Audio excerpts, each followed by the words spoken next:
Mas você gosta O bastante. olho da lua até brilha também. Olha, eu tava esses dias vendo as fotos da última visita que a gente fez em São Leopoldo. Vocês Misericórdia. se lembram? Maravilhoso, né? A gente Em deu uns pipocos lá, né, Felipe? 2019, parece que foi outro dia. Mas, pessoal, deixando a brincadeira de lado, a outra ação que a gente está olhando e a gente está muito otimista para 2022, e não só 2022, como eu falei lá no aberto, a gente está olhando para muitos anos para frente. Eu gosto quando o Barsi fala que ele olha de binóculo, né? O olhar dele é lá no. E é isso. É a Taurus. Então, a Taurus, que é uma das maiores empresas produtoras de armas de fogo, e aí vem toda aquela questão do ESG, do ESG, de como que a empresa, como é que a gente pode ter uma empresa que não está em conformidade com as políticas de ESG. Pessoal, antes de falar um pouco sobre ela, eu quero esclarecer sobre essa bobagem, porque toda vez que eu ouço sobre isso, eu me sinto na responsabilidade de me posicionar, porque a Taurus é uma empresa que gera inúmeros empregos, é uma empresa que não tem emissões no seu processo produtivo e é uma empresa que vende armas 100% legalizadas, tá? Então, ela segue legislações, tanto no Brasil quanto em outros países, e essas armas, aqui no Brasil ou em outros países, são usadas para quê, essencialmente? Para proteção do cidadão de bem, para proteção de fronteiras. Então, falar que a Taurus não é ESG e outras empresas são, não tem cabimento na nossa opinião. Então, seguimos confiantes. A Taurus é uma empresa que se reinventou absolutamente nos últimos anos, ela melhorou o processo produtivo, ela readequou a estrutura de capital dela, tinha um endividamento muito grande, conseguiu superar esse endividamento, teve melhorias de margens gigantescas, né, Lu? Verdade. Por conta de melhorias de geração de eficiência nos processos produtivos, troca de fornecedores. E a Taurus é aquela empresa que eu acho que é muito bacana de se ver, porque a empresa promete para o acionista e tem entregado. Então, a gente já teve em muitas ocasiões com os executivos, e os executivos são totalmente transparentes, tanto com assuntos positivos quanto negativos. Isso nos agrada muito. A empresa tem entregado o que vem prometendo e tem muita coisa boa pela frente. Tem uma parceria na Índia, com uma empresa local siderúrgica chamada Jindal.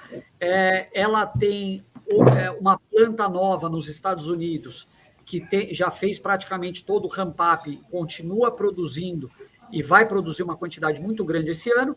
E talvez a coisa mais recente que a Taurus anunciou foi um centro logístico, né? Na verdade, um parque fabril integrado à planta de São Leopoldo, que já está praticamente pronto, fiquei até surpreso de ver essa semana, e isso tem acelerado, tem o potencial de melhorar muito a eficiência de custos por conta de uma simplificação logística. Então, eu acho que tudo isso para dizer que Taurus era uma empresa barata a R$ 4 e hoje a R$ 20, talvez ela esteja até mais barata do que naquela época.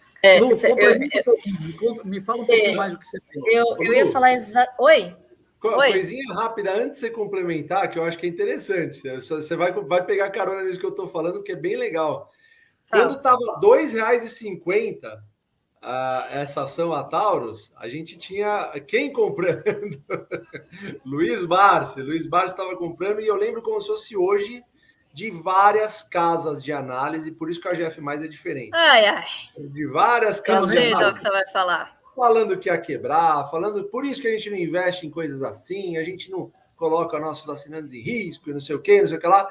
Deu no que deu na Taurus, não é isso? Vai lá, Lulu, desculpa aí. Tinha analista famoso, inclusive, que eu não posso citar nomes, que dizia que do pó veio, ao pó voltarás. Né? Então tá bom.